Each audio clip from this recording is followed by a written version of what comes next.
Welcome back to the channel, YouTube. Splitting Wigs back with another video, and this time we're going over AMD settings and my in-game settings for Call of Duty Vanguard. And if you saw my last two videos on this topic, I'm actually going to leave that up as like a lower end PC build or someone that really only wants high frames per second for like a 240 hertz monitor or something like that. The reason that is because I figured out that my GPU, actually the mount spun and had one of my fans stopped, and that is where I was losing performance and gaining, the heat was through the roof on my GPU. So I actually got to come back in, turn up a bunch of my visual settings, and I want to show those to you now because I still have 120, 125 frames per second at just absolutely insane graphics, guys. So anyway, let's get into it. All right, guys, so here we are. We're inside of the AMD Radeon software here, and the first thing I want to show you is you want to make sure that you're undervolted on the GPU for your AMD stuff, guys.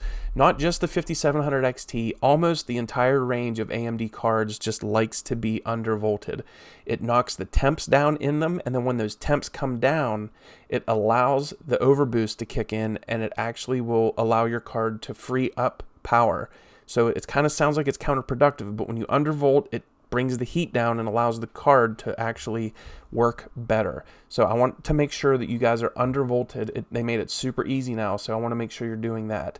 Then we're going to jump over into gaming, and you can either go global graphics or Vanguard, depending on how you want to set it up. We'll just go into Vanguard, and we are going to go into here, as you can see, you want to make this custom.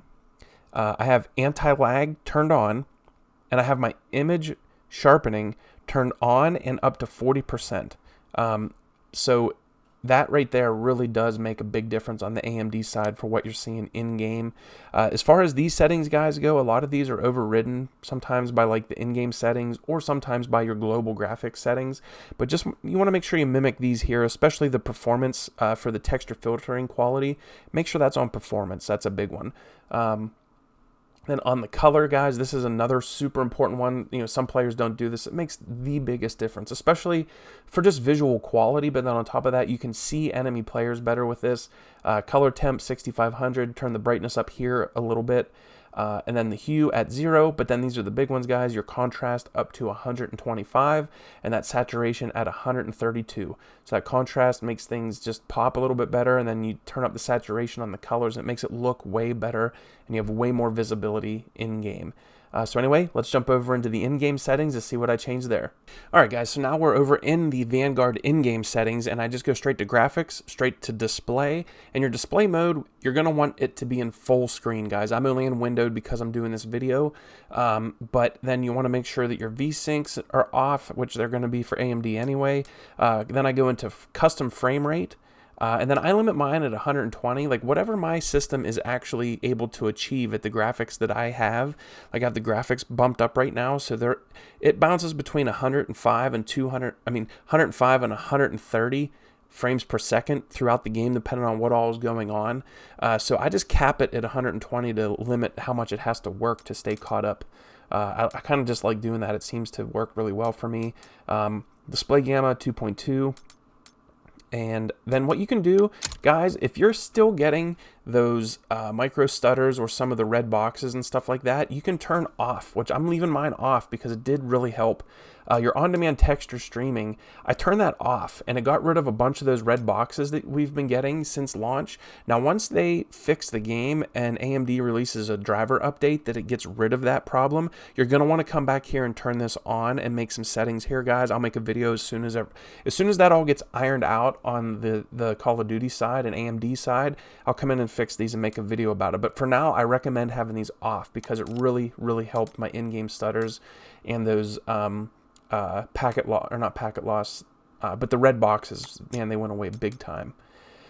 Then I have a custom preset here, guys, and a render resolution at 100, dynamic resolution off, and my texture resolution medium, and then I go medium, medium, particulate resolution high, bullets, impact, and sprays I have off, but that's one there that I might start turning on, actually, because it does add, and it really does help with information sometimes.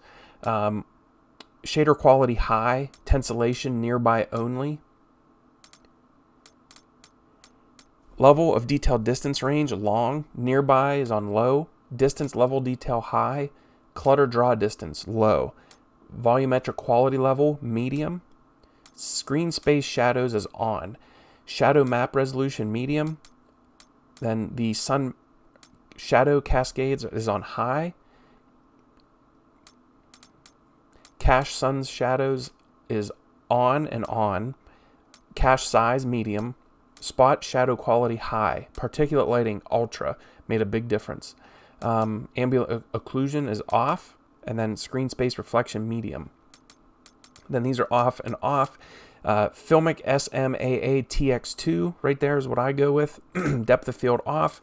VRAM usage at 85%.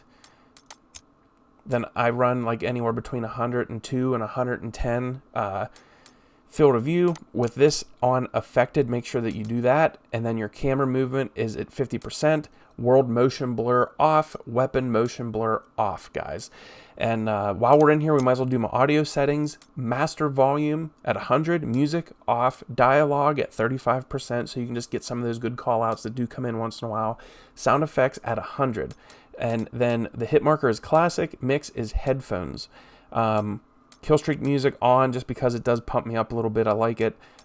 Mono off. And then this would all be, you know, just kind of what you want for your headset.